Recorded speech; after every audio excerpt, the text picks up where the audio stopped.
So I just figured I would do a real quick video on how to clean the rust out of a fuel tank. I get flip bikes a lot, and this is something I deal with all the time.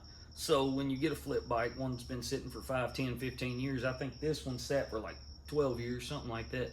And so, yeah, when you have that, you got to get the rust out of the tank. It's going to be rusted out if they didn't drain the fuel. You got to either rebuild or replace the carburetors, and then of course you're going to need a battery. Those are the three things you're pretty much guaranteed if you pick up a flip bike that's been sitting for several years. So I'm about to show you the tank right now.